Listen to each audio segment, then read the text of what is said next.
Hello! Bonjour à toutes les mamans et les futures mamans, je suis très contente de vous retrouver aujourd'hui pour cette nouvelle vidéo spéciale départ à la maternité. Alors on se demande toutes, est-ce qu'on arrivera à sentir le bon moment pour partir? Et on peut en quelque sorte un petit peu appréhender cet instant justement par le fait de ne pas trop savoir et encore plus du coup pour les futures mamans qui attendent leur tout premier bébé. En plus, on a le choix entre différents scénarios possibles, donc ça rajoute un petit peu de suspense à ce moment-là. Donc pas de panique, voilà quelques conseils, quelques règles de base, des conseils vraiment de maman et de professionnels pour mieux pouvoir appréhender la chose. Je précise que je parle d'un bébé né à terme, c'est-à-dire à partir de 37 SA.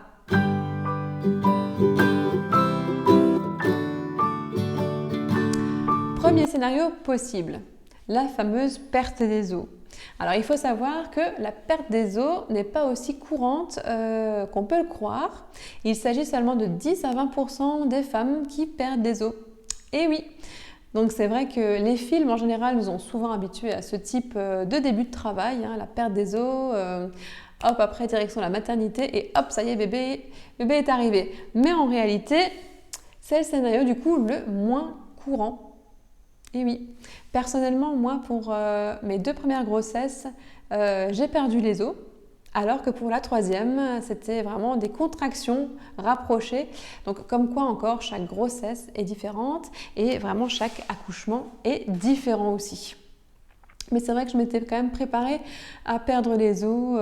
Je m'étais fait des films, par exemple. Je me suis dit, mon Dieu, je vais perdre les os devant l'école maternelle, etc., etc. Et au final, non, c'était vraiment le scénario complètement différent qui s'est passé.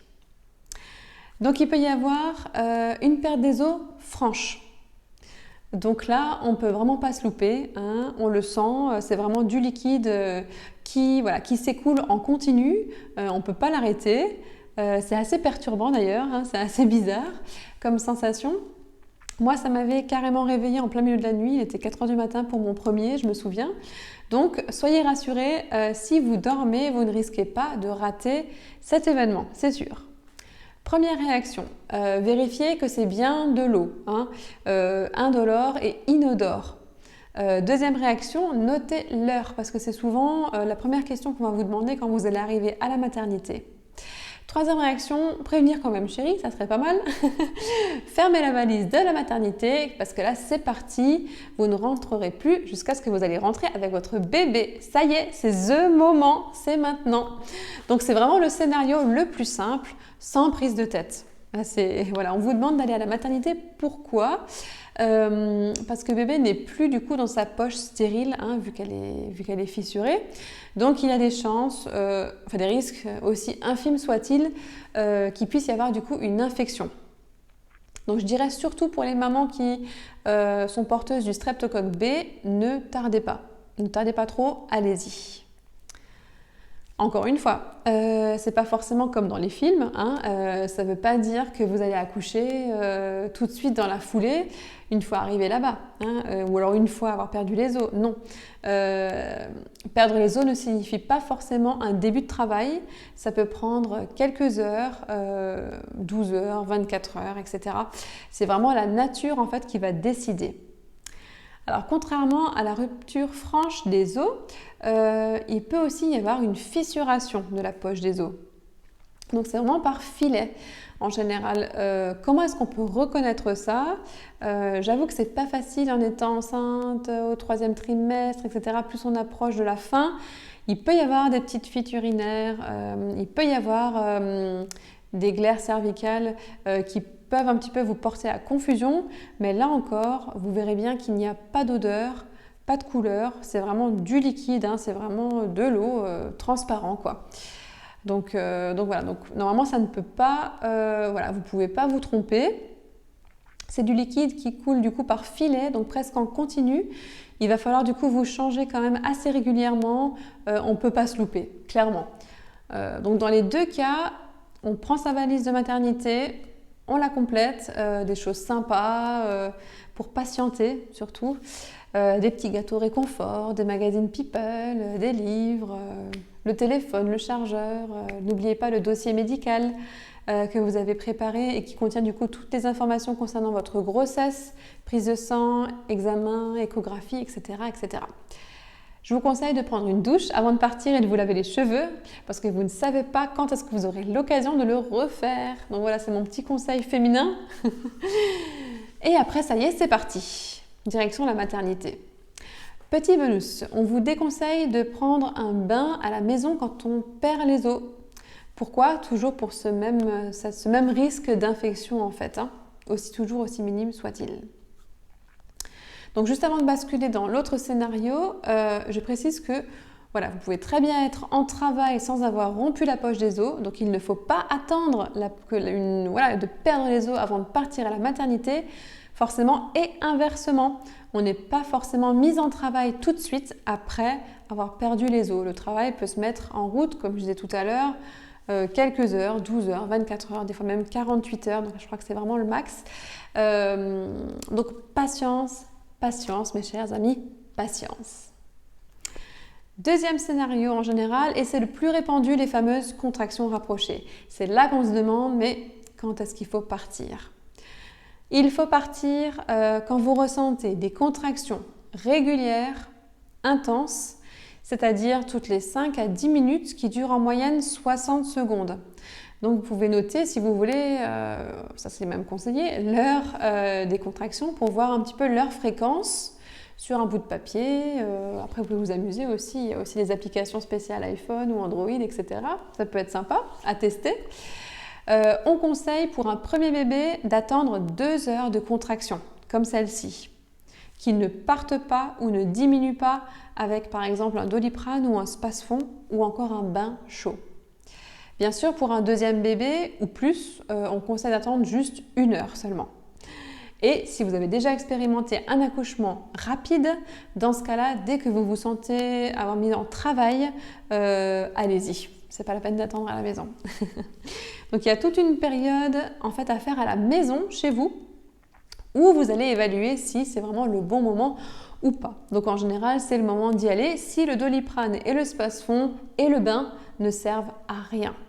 C'est là que du coup, vous pouvez user et abuser de tous les conseils de relaxation, de méditation pour vraiment vous détendre entre chaque contraction et vous mettre vraiment en mode focus.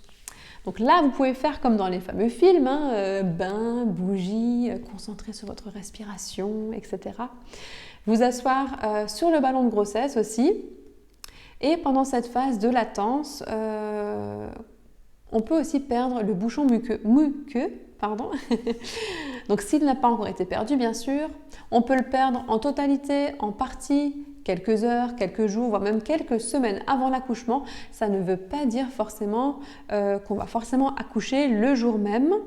Mais si vous perdez ce fameux bouchon muqueux dans cette phase de latence, ça signifie vraiment que votre col est prêt en fait, qu'il est mûr. L'aspect de ce bouchon muqueux est vraiment gélatineux. C'est vraiment ce qui le caractérise. On le compare souvent à du blanc d'œuf cru. Il peut avoir des petites pertes aussi sanguinolentes, brunâtres. Et vraiment l'aspect gélatineux. Des fois, on ne s'en rend pas compte si on le perd quelques jours ou quelques semaines avant parce que ça peut vraiment passer inaperçu ou bien comme des pertes vaginales. Et dans ce cas-là, on le perd en fait de façon discontinue. Sans transition aucune, qu'est-ce qu'on peut faire pendant cette fameuse période de latence? Donc comme dit juste à l'instant, demandez à votre partenaire en fait de noter les heures, la durée des contractions pour vraiment évaluer la fréquence. Vous pouvez choisir de vous reposer si vous ne le sentez pas, si vous n'êtes pas plus survolté que ça. Reposez-vous. Ou bien marcher, ça vous fera un bien fou et ça aidera surtout à bébé en fait à descendre dans le bassin, donc c'est assez efficace. Le fameux bain chaud, donc ça vous détend et c'est très bon aussi pour l'avancée du travail. Si vous avez faim ou soif, vous pouvez boire ou manger, toujours sans excès bien sûr. Faire quelques exercices sur le ballon, c'est top aussi pour le faire descendre dans le bassin. Et donc toujours, si vous n'êtes pas fatigué, je vous conseille du coup de varier tout ça. Ça ne sert à rien d'être assise 1 heure sur le ballon de grossesse, c'est pas ça qui va vous aider, mais c'est l'alternance du coup des positions et de marcher, bouger, etc. Pareil pour votre partenaire, qu'est-ce qu'il peut faire? Il peut choisir de se reposer, de ranger la maison avant de partir, de prendre une douche s'il a envie, de vous aider à vous concentrer sur votre respiration, de vous aider à vous détendre, vous masser le bas du dos, vous préparer un encas, etc., etc. Par contre, si vous ne le sentez pas, clairement, reposez-vous parce qu'il y aura encore beaucoup de choses à faire après ça. Attention à ne pas confondre non plus ces contractions avec les contractions de Braxton Hicks. Donc, en général, celles-là, vous avez déjà ressenti, surtout après un premier bébé. Vous le ressentez plus au 3e trimestre. Donc, elles sont plus inconfortables, je dirais, que douloureuses. Le ventre se durcit. En fait, on sent vraiment une pression sur les côtés de l'utérus, alors que les vraies contractions, c'est plus sur le haut de l'utérus et sur le bas. Les contractions de Braxton Hicks sont irrégulières et disparaissent après un temps de repos ou bien un bain chaud, ou bien allongé sur le côté, etc. Elles ne deviennent pas du tout plus intenses et en règle générale n'ont aucune incidence sur le col. Donc ce ne sont pas des contractions qui vont vous faire accoucher. En général, on dit que c'est l'utérus qui se prépare, qui s'entraîne en fait pour l'accouchement. Donc pour résumer, on part à la maternité ou bien après une perte des os franche ou fissurée, ou bien après 2 heures de contraction régulières, toutes les 5 à 10 minutes, qui durent 60 secondes et qui ne passent pas avec des antalgiques ou bien un bain chaud. Tout ça pour un premier bébé. Pour un deuxième bébé, ça sera pareil, mais on partira 1 heure plus tôt. Et bien sûr, si vous avez expérimenté déjà un accouchement très rapide, partez dès que possible. Voilà. Ce scénario, ce sera bien sûr à revoir si vous habitez loin ou pas de la maternité, forcément. Donc vous voilà parés d'informations précieuses, pointues et dignes d'une professionnelle pour appréhender ce moment vraiment d'inconnu pour celles qui ne sont pas encore passées par là. Vous allez vraiment épater votre partenaire par votre calme et votre sérénité. Et j'espère que vous vous portez bien, que votre grossesse se passe bien. Je vous retrouve bientôt pour la prochaine vidéo qui sera du coup « Qu'est-ce qui se passe une fois arrivé à la maternité ?» Je vous embrasse fort, je vous encourage et je vous dis à bientôt. Bye!